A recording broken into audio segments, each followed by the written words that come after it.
kaligtasan mo sa Alerto 24. May balita po tayo mula sa Zamboanga, Sibugay. 2 matanda ang pinatay at sinunog pa sa loob ng kanilang bahay. Sa La Union naman, pinagtatataga ng isang lalaki ang isang babae matapos pumalag sa tangkang panggagahasa. Si JP Soriano, naka-Alerto 24. Bakas pa ang dugo sa higaan ng isang dalagang ina matapos pagtatagain ng isang lalaki sa Bawang La Union.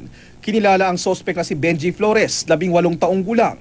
Base sa investigasyon, puwersahang pinasok ng sospek ang bahay ng biktima at tinangka itong gahasain. Itong biktima lumaban at nagsisigaw.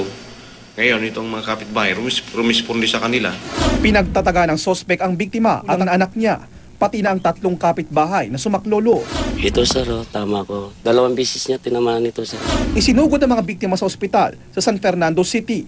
Nakatakas naman ang sospek at patuloy na tinutugis. Inihahanda na ng pulisya ang patong-patong na kasong isasampa laban sa sospek.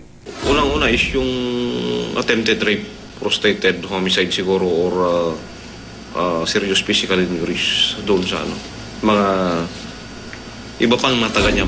Panawagan ng ama ng biktimang babae. Mahirap tanggapin. Panawagan ko sa Benji, mag-surrender ka na lang. Pati di bata, dinamay mo na walang kamuang-muang. Sa Zamboanga, Sibugay, hindi na halos makilala ang mga sunog na katawan ng 2 matanda.